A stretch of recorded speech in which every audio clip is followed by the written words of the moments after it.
Sequoigar. Greetings, I am Tad Larkin, the lore master of Manda-LORE, and today I will be digging through the archives to elaborate on the Galactic Republic soldiers during the Clone War, the Clone Troopers. Forged from the DNA of the renowned bounty hunter and former Manda-LORE Jango Fett, the first batch of Clone Troopers began production in 32 PBY, about 10 years before the Battle of Geonosis. The order for the Grand Army of the Republic was placed by Jedi Master Sifo-Dyas, who soon fell at the hands of the estranged former Jedi turned Sith, Count Dooku. Dooku took the reins of the Clone Trooper project at the bidding of his master, Darth Sidious. After reaching out to the galaxy's best bounty hunters and posting a 5 million credit bounty on his former apprentice, Kamari Vosa, Jango Fett was declared the victor and agreed to be the prime clone. The task of training these new clone troopers fell upon Jango's hand-picked training sergeants, former bounty hunters and mercenaries, most of them Mandalorian. They were the Koi Valdar, those who no longer exist, the most famous of these sergeants being Kal Skarada, Wallen Vau, and Rav Prowler. By the start of the Clone Wars, records indicate that 200,000 units were immediately ready for deployment, with 1 million in reserve, still in the final stages of training. It is still a topic of debate today amongst galactic historians whether a unit referred to a single clone trooper, or perhaps a squad of clone troopers, or even a battalion. We do, however, know that there were few enough clone troopers during the first months of the conflict that planet militias often played major roles in the opening battles.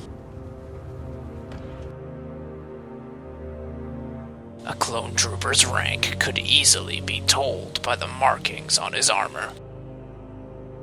Standard clone troopers were privates. Green markings denoted a sergeant's rank, blue for lieutenant, red for captain, and commanders had distinctive yellow markings. This very same color rank system was also adopted by the ARC troopers. ARC troopers, or Advanced Recon Clone Commandos, were elite units of specially bred clone troopers deployed during the Battle of Commando, about 4 months after Geonosis. They had less genetic tampering, making them not as obedient as standard clone troopers, but they could think for themselves, often advising their own Jedi generals when disagreeing with the strategy. The ARCs were trained by Jango Fett himself, with the exception of the Null-class ARC troopers, whom Kal Skarada had taken under his wing. A step down in the chain of command from the ARC troopers, yet no less elite, were the Clone Commandos. Organized into squads of 4 men, Commandos received special operations training and often worked side by side with ARC trooper squads. The most famous of these commando squads were Delta Squad and Omega Squad.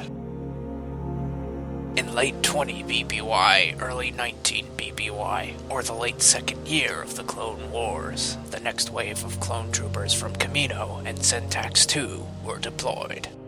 Though most of the second generation of clones were bred and trained on Commando, a vast majority of the new clones and shock troopers were bred in secret on Syntax II, with new spot-high cloning technology commissioned by Chancellor Palpatine.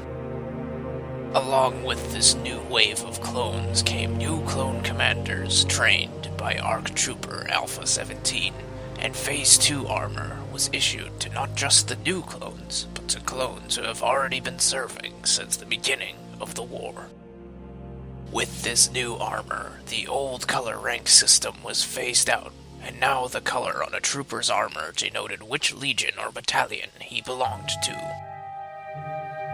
Clone Marshal Commander Cody, who alongside General Obi-Wan Kenobi, commanded the 3rd Systems Army, which was made up of the 212th Attack Battalion in their iconic orange armor, and the 7th Sky Corps, an elite corps of jet troopers within the 212th. Commander Gree held command of the 41st Elite Corps, Barkara with the Galactic Marines, Neo with the 91st Reconnaissance, Oppo with the 501st, and Bly, a first-generation clone commander, commanded the 327th Star Corps, to name a few. Throughout the war, special planetary conditions and specialized mission roles required special types of armor. Scuba, or self-contained underwater breathing apparatus troopers, were often deployed on water worlds, most famously at the Battle of Mon Calamari in 21.67 BBY. Blaze troopers were an advanced type of jet trooper with heavy armor and twin flamethrowers.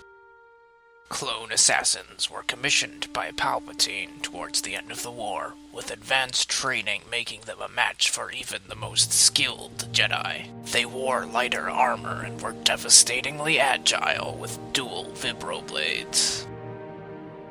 Jet troopers were fairly common in all the legions. They were able to get high vantage points on the battlefield and could charge with devastating effect.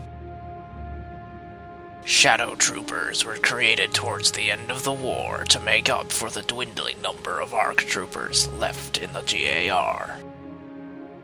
They performed the same duties as ARC troopers, but were aided by their elite stealth armor that allowed them to attach metal plates to their armor, disguising themselves as mercenaries in certain applications.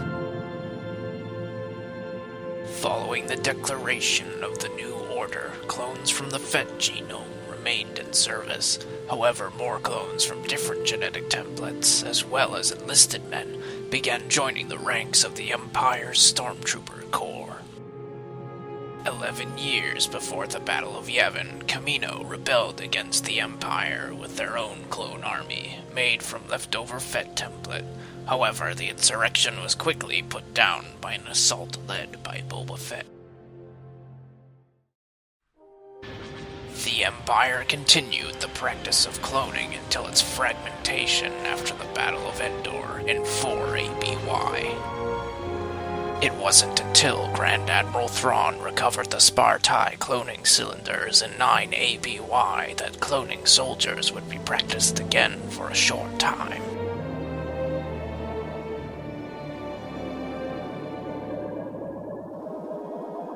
This ends my findings on clone troopers. Keep your comm channels open for future transmissions, and don't forget to subscribe. Tad Larkin, out.